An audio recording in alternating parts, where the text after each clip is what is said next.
Sales mobil Feni R.E. diduga tewas dibunuh setelah dilaporkan setahun hilang.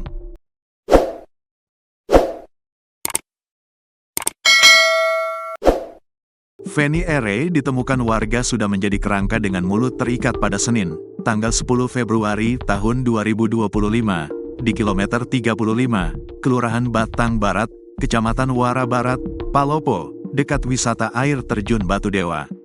Keluarga Feni R.E. mengaku mencurigai banyak orang, namun tak berdaya untuk menangkap terduga pelaku. Terkait mengenai kematian Feni R.E. yang telah dilaporkan sejak Januari tahun 2024 itu, polisi buka suara. Kasat Reskrim Polres Palopo, AKP Sayed Ahmad Aidit, mengatakan pihaknya masih menyelidiki dugaan kasus pembunuhan Feni R.E. Saat ini kami masih melakukan penyelidikan terkait kasus ini, ujar AKP Sayed Ahmad Aidit, Minggu, tanggal 23 Februari tahun 2025, dilansir tribunpalopo.com. Sementara itu, pihak keluarga sangat berharap pelaku pembunuhan Feni R.E. segera ditangkap. Hati keluarga sangat terluka. 1 tahun kami kehilangan dan Feni ditemukan dalam kondisi seperti ini.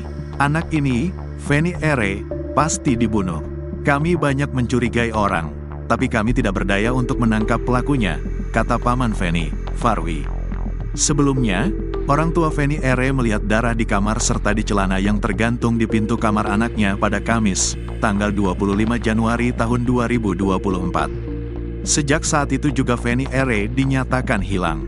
Keluarga kemudian melaporkan hilangnya Feni R.E. kepada pihak kepolisian pada Jumat, tanggal 26 Januari tahun 2024. Kami baru melapor ke polisi itu hari Jumat karena 1 kali 24 jam baru kita bisa melapor ke polisi, ucap Tante Feni, Farma, kepada Tribun Tanda Hubung Timur.com saat ditemui di rumah duka, Kamis, tanggal 20 Februari tahun 2025.